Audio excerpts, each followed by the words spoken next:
Mesdames, Messieurs, bonjour. Nous démarrons par les difficultés du tourisme dans la région sud. Les professionnels du secteur sont très irrités par l'irrégularité de la desserte aérienne Dakar-Ziguinchor, mais également par le blocus de la frontière gambienne. Ils accusent un énorme manque à gagner, selon Modou Diouf, leur porte-parole, qui est au micro de Ignace Ndeye.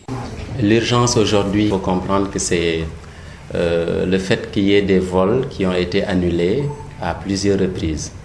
Et à chaque fois que ces vols ont été annulés entre Ziguinchor et Dakar, soit les clients sont laissés en rade ou on met en place un petit avion qui n'arrive même pas à finir les rotations.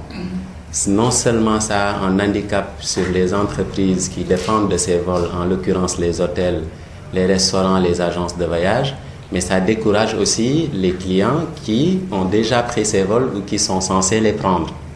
Ça, c'est le premier handicap. Le deuxième handicap maintenant, c'est qu'on est déjà dans une saison finissante et que pour la prochaine saison, on se pose plusieurs questions, plusieurs parmi lesquelles on s'est dit, est-ce qu'il y aura des vols sur le Cap Skirring? On sait que la locomotive du tourisme de la Casamance, c'est le Cap, et que s'il n'y a pas de vol sur le Cap, ça pose problème. Elle a fait cas tout à l'heure des compagnies qui sont intéressées par la destination, mais malheureusement qui n'arrivent pas à avoir le nécessaire pour venir. Il y a des conditions qui sont posées. À mon avis, il est tout à fait illégitime aujourd'hui de mettre en exclusivité la ligne Dakar-Ziguinchor sur Senegal Airlines qui n'a ni d'avion, ni la possibilité de mettre les avions qu'il faut pour acheminer les clients.